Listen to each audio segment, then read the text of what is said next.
प्रिय मित्रों, आज हम बात करेंगे डार्क एम्पाथ पे। पिछले सेशन में हमने डिस्कस किया कि एक एम्पाथ को किस तरह की प्रॉब्लम्स का सामना करना पड़ता है। आज हम डिस्कस करेंगे कि डार्क एम्पाथ क्या है।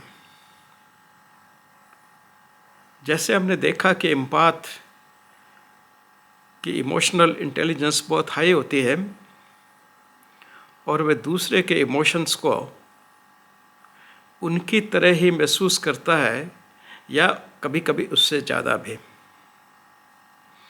और इससे जो समस्याएं खड़ी होती हैं उसके लिए, एम्पाथ के लिए, उसको हमने डिस्कस किया।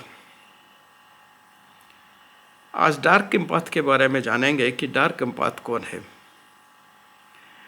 डार्क एम्पाथ वह व्यक्ति है जिसमें दूसरों के इमोशंस समझने की समझ तो होती है,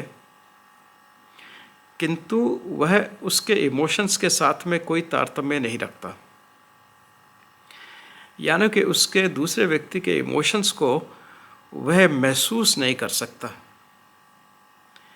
बल्कि इसके बदले वह उसके इमोशंस की अपने इमोशंस को पहचानने की ताकत से वह उसको मैनिपुलेट करता है, उस व्यक्ति को अपने फ़ायदे के लिए। यानी कि इमोशंस को समझने की ताकत को वह उस व्यक्ति को मैनिपुलेट करने के लिए उपयोग करता है।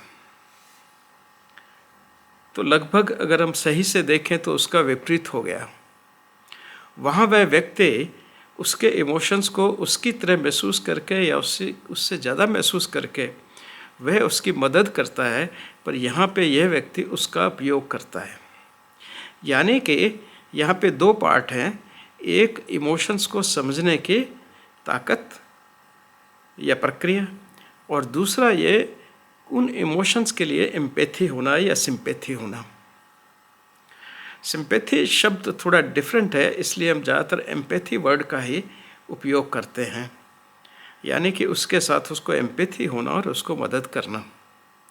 लेकिन यहाँ पे विपरीत है, उसको समझते हुए वह समझता है लेकिन उसमें किसी तरह की एम्पैथी नहीं है। यानी कि उसमें इंटेलिजेंस है ये समझ उसके इमोशंस समझने की, पर उस इमोशंस को समझने के बाद उसके लिए कोई ममता, प्यार या एम्पैथी या सिंपैथी उसके दिमाग में नहीं आती। वह उसको उपयोग करना जानता है और उसको उपयोग करता है अपने फ़ायदे के लिए। ऐसे व्यक्ति बहुत घातक हो जाते हैं। अक्सर ऐसे व्यक्ति तीन प्रकार के देखे जाते हैं जो आमतया हम सभी लोग अपने जीवन में कभी ना कभी इनसे संपर्क कर ही लेते हैं। पहला, वो व्यक्ति जैसे नेता लोग हैं, वह चुनावों में आपके बातों को समझते हुए, आपके इमोशंस को समझते हुए, जानते हुए, मैं समझना नहीं कहूँगा, वो जानते हैं, जानते हुए वो आपसे झूठे वादे करेंगे, आपकी झूठी बातें सुनेंगे और सुनकर के और एक नकली चेहरा बना कर के आपको एश्योर करेंगे कि वो सारे वादे पूरे करेंगे। लेकिन चुनाव होने के बाद में वो आपको फिर चेहरा भी नहीं दिखाएंगे, वो अपनी दुनिया में मस्त हो जाएंगे। एक ये एग्ज़ाम्पल हुआ। दूसरा, ये वो लोग हैं जैसे आपके पड़ोस में अक्सर मिल जाते हैं जो आपकी बातों को जानना चाहते हैं, आपके इमोशंस को जानना चाहते हैं। उनमें इतनी तो समझ होती है कि वह ये जान सकें कि आप किस तरह के मूड में हैं, किस तरह की समस्या में हैं या किस तरह के इमोशंस हैं, लेकिन इनमें भी कोई एम्पैथी या सिंपैथी नहीं होती। वो सिर्फ ये जानने के लिए जिससे कि आपके बारे में अधिक से अधिक बातें वो जान सकें और फिर लोगों से उनके बारे में बात कर सकें और उनको बता सकें आप इन बातों से आपको नुकसान ही होगा, कोई फ़ायदा नहीं होने वाला है। लेकिन जो रियल सिंपैथी या एम्पैथी है वो उनके अंदर कुछ भी नहीं होंगे।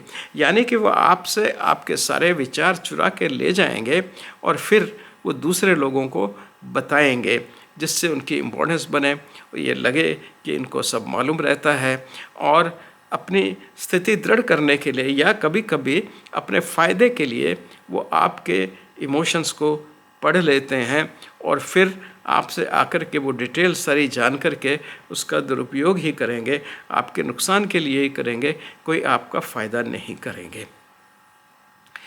तीसरे व्यक्ति, यह भी बहुत कॉमन होते हैं। ये वो लोग हैं जो आपके साथ काम कर रहे हैं, आपके अधिकारी भी हो सकते हैं, आपके नीचे काम करने वाले भी हो सकते हैं, आपके कंटेम्प्रेरी भी हो सकते हैं, या आपके राइवल भी हो सकते हैं जो आपको राइवल समझते हैं। यह व्यक्ति बहुत ही मासूमियत के साथ में आपको अप्रोच करेंगे और अप्रोच करने के बाद में वो आपकी सारी बातें जान लेंगे। वो हमेशा कई बार अपने इमोशंस को उस तरह से प्रेजेंट करेंगे कि जिससे आप ये समझो कि वो आपको सिंपैथाइज कर रहे हैं या आपकी बात को समझ रहे हैं और आपके दुख में या जो भी स्थिति है उसमें वो भागीदार होना चाहते हैं। नतीजन आप सारी बातें उनको बता देते हैं, लेकिन वो तो आपके राइवल हैं। वो तो इन सब बातों को जान करके आपको नुकसान कैसे पहुंचाया जाए या आपको सुपरसीड कैसे किया जाए, वह उनका मेन उद्देश्य होता है। मान लो दोनों का इंटरव्यू है या कहीं कंपटीशन में जा रहे हैं, तो वो आपकी सारी मनस्थिति को समझ लेंगे और फिर खुद उससे फ़ायदा उठाएंगे अपने लिए और आपको मिसगाइड कर जाएंगे। तो ये जो स्थिति होती है यह भी बहुत कॉमन है। अक्सर ऐसे विद्यार्थियों में मिल जाते हैं, आपके साथ काम करने वालों में लोग मिल जाएंगे जिनका आपसे बात करने का, सिंपैथी दिखाने का, एम्पैथी दिखाने का जो उद्देश्य है वो बिल्कुल डिफरेंट होता है।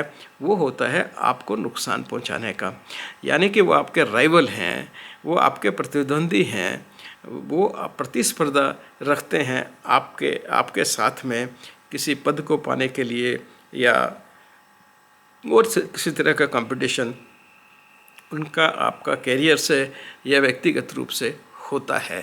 तो इस तरह से जो डार्क एम्पैथ हैं वो हमेशा बहुत ख़तरनाक होते हैं।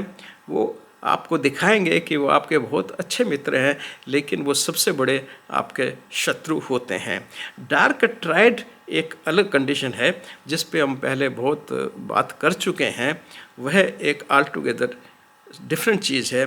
डार्क ट्रायड और डार्क एम्पैथ ये दोनों एक नहीं हैं। अभी आप इतना ही समझ लें। डार्क ट्रायड के बारे में पहले बहुत डिटेल में बना चुका हूँ वीडियो। अगर आपको देखना, आप उसको सुनना चाहें तो आप उसको सुन सकते हैं। धन्यवाद, फिर मिलते हैं।